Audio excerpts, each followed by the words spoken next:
Good morning everyone, happy Dhanteras. আগের ভিডিওতে আপনাদেরকে দেখিয়েছি যে গ্রসারি শপিং, কারণ বাড়িতে আমাদের কালী পুজো হয়। আর আজকে যাচ্ছি আমরা বাড়ি মানে যাচ্ছি ধানবাদ। আর ওখানে যা যা হবে আপনাদেরকে শেয়ার করব। চলুন তাহলে বাড়িতে গিয়ে দেখা হচ্ছে। নেওয়া হয়ে গেছে? হ্যাঁ, চলো গাড়িটা বন্ধ করে দাও। হ্যাঁ, সব নেওয়া হয়ে গেছে, মেয়েও বসে গেছে, গোপু সোনাকেও নিয়ে নিয়েছি। আমি চা ইয়েতে খাবো, মাটির ভাড়ি। কোলাঘাটে দাঁড়িয়ে একটু চা খেয়ে নিচ্ছি। কোলাঘাটে চা আর এই সিঙ্গাড়াটা ভীষণ ভালো লাগে, তাই মনে হলো একটু চা আর সিঙ্গাড়া খেয়ে। অনেক দূর চলে এসেছি আর কোলাঘাটে দাঁড়িয়ে চা খেয়েছিলাম, এবার একটু কিছু খেতে মন যাচ্ছে, তো ভাবছি ডাব খাবো।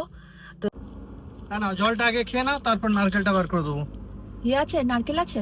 আচ্ছা আচ্ছা। মিষ্টি আছে। দেখো সব কি সুন্দর সাজিয়েছে বাজার। ফাইনালি বাড়ি চলে এলাম। সেই সকালে বেরিয়েছি আর এখন মোটামুটি 6:30-7টা বাজছে। আর ধানতেরাসের জন্য রাস্তায় প্রচন্ড ভিড়। ঠিক আছে, চলো এবার কালী পুজোর যা যা ব্লগ হবে সব আপনাদের সাথে শেয়ার করবো। টাটা।